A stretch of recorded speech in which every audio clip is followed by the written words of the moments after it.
एक छोटे से गांव में रामू नाम का एक गरीब लकड़हारा रहता था। वह बहुत ईमानदार था, लेकिन उसकी गरीबी उसे हमेशा परेशान रखती थी। एक दिन जंगल में सूखी लकड़ियां चुनते समय उसे एक पुरानी चमकती हुई लकड़ी मिली। जैसे ही उसने उसे छुआ, उसमें से एक नीली रोशनी निकली। वह कोई साधारण लकड़ी नहीं, बल्कि एक जादुई छड़ी थी। रामू ने मजाक में कहा, काश मेरे पास गर्मा गर्म खाना होता। तुरंत उसके सामने 56 भोग प्रकट हो गए। रामू की खुशी का ठिकाना न रहा। उसने समझ लिया कि यह छड़ी उसकी हर इच्छा पूरी कर सकती है। धीरे धीरे रामू की किस्मत बदल गई।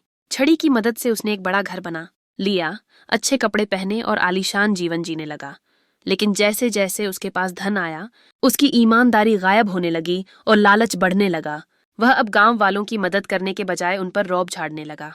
उसने छड़ी से ऐसी चीजें मांगनी शुरू कर दी जिनकी उसे जरूरत भी नहीं थी। गांव के लोग उसके इस व्यवहार से दुखी रहने लगे। एक दिन रामू ने सोचा, अगर मैं इस छड़ी से पूरे गांव का सोना मांग लूं तो मैं दुनिया का सबसे अमीर आदमी बन जाऊंगा।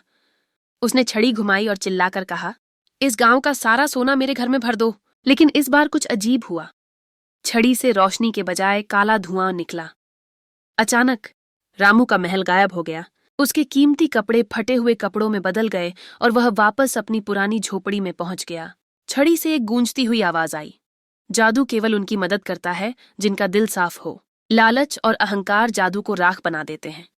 रामू को अपनी गलती का एहसास हुआ। वह फूट फूट कर रोने लगा।